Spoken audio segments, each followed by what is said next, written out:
రైతుల దగ్గరికి అప్పుడు వెంటనే ప్రభుత్వం స్పందించింది. అయితే ఆ టైంలో ఇస్తే గనక జగన్ కి పేరు వెళ్తుంది అనేటటువంటి ఫీలింగ్ ఉంటుంది వీళ్ళకి.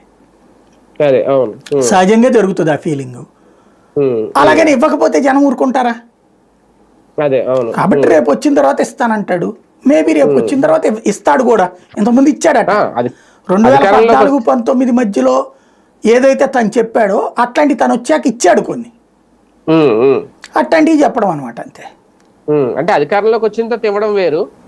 గతంలో అధికారంలో లేకపోయినా పవన్ కళ్యాణ్ లాంటి వ్యక్తి వెళ్ళి కౌలు రైతులకి ఇంటింటికి వెళ్ళి 1 లక్ష రూపాయలు ఇచ్చిన పరిస్థితి ఉంది కదా. అందరికీ ఇచ్చారా? అది అందరికీ ఇచ్చారా? ఉద్యమం కాన్సెప్ట్ లో పెట్టుకుని చేశారు. అంటే ఆయన సొంత డబ్బులు ఇచ్చారు. మిగతా వాటికి చాలా పరామర్శలకు వెళ్ళారు. ఓన్లీ దీని వరకే కదా ఇచ్చింది కౌలు రైతులకు సంబంధించి. అవును అవును అట్లాగే కదా. ఒక అలా ఇవ్వడం అనేది ఒక తక్షణ ఉపశమనం కదా సార్ వాళ్ళకి, రైతులకి. ఏదో వచ్చారు మనిషి చనిపోయినప్పుడు ఇచ్చారు. అప్పుడు కూడా పంట నష్టాలు చాలా జరిగినాయి కదా. వాటికి ఏమైనా పవన్ కళ్యాణ్ డబ్బులు ఇచ్చాడా? పంట నష్ట పరిహారాలు జరిగినాయి కదా అప్పుడు కూడా. అవును అవును ఇవ్వలేదుగా. చనిపోయిన కౌలు రైతులకే కదా ఇచ్చింది అతను. బతికున్న వాళ్ళకి ఎవరికైనా ఇచ్చారు ఆయన? లేదు కదా. చనిపోయిన కౌలు రైతుల కుటుంబాలకి. అదే మరి ఇప్పుడైనా అంతే కదా.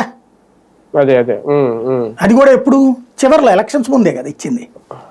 అంతే. అవును నడుస్తాయి అయ్యి. ఒక ఉద్యమంలో అయితే చేశారు అప్పట్లో. రైట్. సరే, ఒక మెయిన్ ఈ వారం జరగబోయేది ఒక రకంగా డెవలప్మెంట్. రేపు ఆదివారం ఒక అతిపెద్ద డెవలప్మెంట్ జరగబోతుందా ఆంధ్రప్రదేశ్ లో ఉగాది రోజు. 2 అంశాలు ఇందులో. ఒకటి ఏంటి అంటే P4 కార్యక్రమం